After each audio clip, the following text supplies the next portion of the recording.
શું તમે પણ હેન્ડમેડ જ્વેલરી શીખવા માંગો છો? તો આ વિડીયોને છેલ્લે સુધી જુઓ. Hello friend, welcome back to my channel. તો ફ્રેન્ડ, આજે આપણે બનાવીશું કંદોરો એટલે કે કમર બેલ્ટ.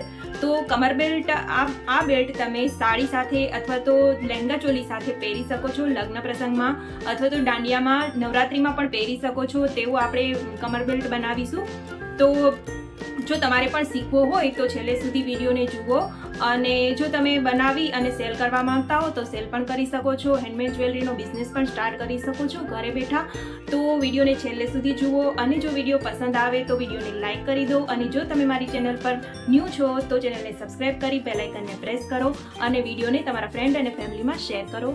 કમરબંધ બનાવવા માટે પાછળ આવી ચેન ફિટ કરવાની હોય છે, તો મેં એવી ચેન લીધી છે. ઓફ વ્હાઇટ મોતી લીધા છે, બહુ ઝીણા પણ નહીં મોટા પણ નહીં. કુંદન લઈશું, ડાયમંડ સ્ક્વેર આકારમાં કુંદન છે તે લઈશું. મોટો કુંદન લઈશું જે આ રીતનું આવે છે ડિઝાઇનવાળું. ત્યારબાદ ડાયમંડની 3 પટ્ટીવાળું કુંદન આવે છે તે લઈશું, અને તિલક આકારનું કુંદન આવે છે જેમાં બંને સાઈડ કળી હોય છે તે લેવાનું છે. જમ્પરિંગ લઈશું, નાની નાની કળી આવે છે તેને જમ્પરિંગ કહેવાય છે. આવી નાની બાજરી લઈશું નીચે ફિટ કરવા માટે, લટકણ માટે. તો હવે સૌથી પહેલાં તો જે તિલક આકારનું કુંદન છે તેમાં નીચે આપણે બાજરીને ફિટ કરવાની છે. તો જમ્પરિંગની મદદથી આપણે બાજરીને કુંદનમાં ફિટ કરીશું. જે તિલક આકારનું છે તેમાં બંને સાઈડ કળી છે, તો નીચેની સાઈડમાં આપણે બાજરી ફિટ કરવાની છે, જેથી નાનકડું એવું ઝુમકું બની જાય. તો મેં અહીં 5 બાજરીનો યુઝ કર્યો છે, તમે તમારી રીતે લઈ શકો છો બાજરી. તો આ રીતે જમ્પરિંગમાં બાજરીને નાખી દેવાની છે, ફિટ કરી દેવાની છે, અને કુંદનને તેની સાથે અટેચ કરી દેવાનું છે આ રીતે. તો આ લટકણ બની અને તૈયાર થઈ જશે.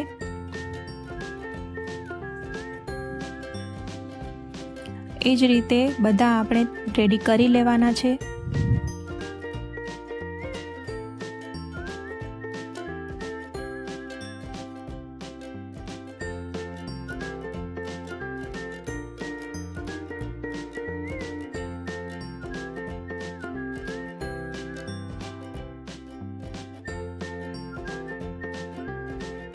તો આ બધા લટકણ બની અને રેડી થઈ ગયા છે. આ રીતે મેં બધા લટકણ બનાવી લીધા છે.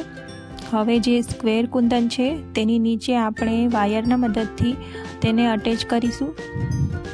તમે જમ્પરિંગની મદદથી પણ કરી શકો છો, પણ જમ્પરિંગથી એકવાર મેં ટ્રાય કરેલી પણ બહુ લાંબુ લટકણ થતું હતું, માટે મેં અહીં વાયરનો યુઝ કર્યો છે. જે પાતળો તાર આવે છે તેનો યુઝ કર્યો છે. તો તેની મદદથી આપણે તેની નીચે આ લટકણને લગાવી દઈશું.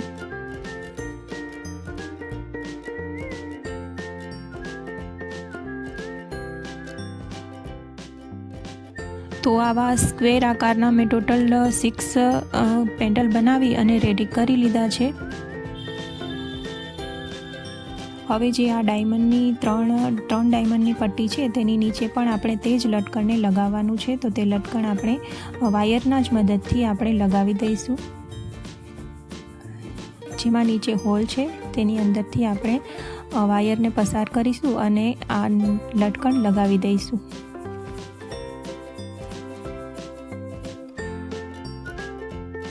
તો આવા મેં ટોટલ 4 બનાવીને રેડી કર્યા છે. જે સ્ક્વેર કુંદન હતા તે 6 હતા, આ 4 છે.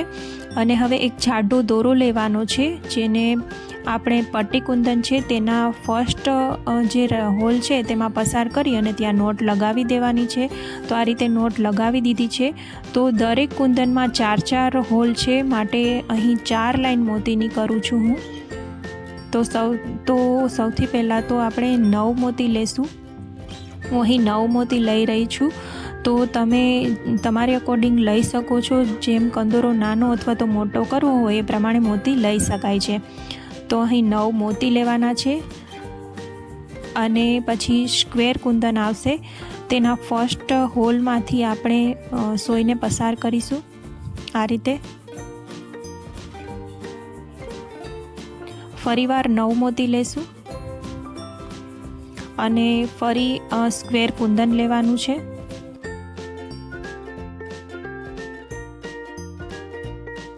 જો તમે 3 હોલવાળું કુંદન લીધું હોય તો 3 લાઈન મોતીની થશે. અહીં મેં 4 વાળું લીધું છે એટલે 4 લાઈન મોતીની આવે છે. અને વચ્ચે સેન્ટરમાં આપણે મોટું જે પેન્ડલ છે કુંદન છે તે લગાવીશું.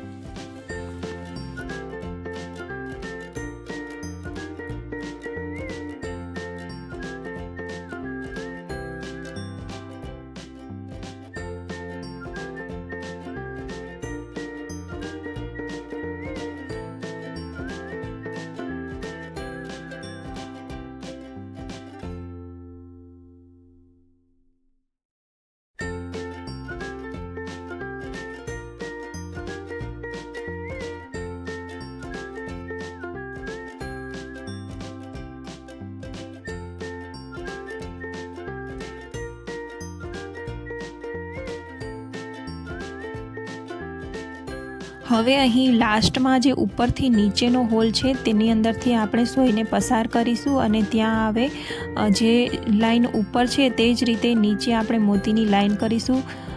એટલે કે જ્યાં ઉપર આપણે 9 મોતી લીધા છે તે જ રીતે નીચે પણ 9 મોતી લેતા જવાનું છે અને આગળના કુંદનમાં પસાર કરતું જવાનું છે.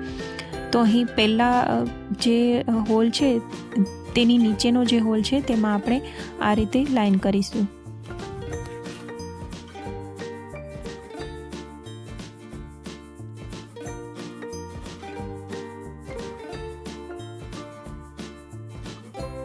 લાસ્ટમાં જે વચ્ચે આપણે મોટો કુંદન લીધો છે તેની નીચે લટકણ લગાવવાનું બાકી છે તે લટકણ લગાવીશું અને બાજરી લગાવીશું બંને સાઈડમાં.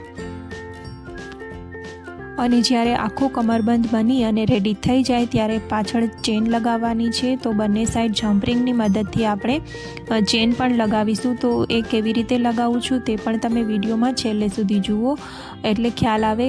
અને કમરબંધ કેવો બને છે તે મને કમેન્ટમાં જરૂરથી જણાવજો.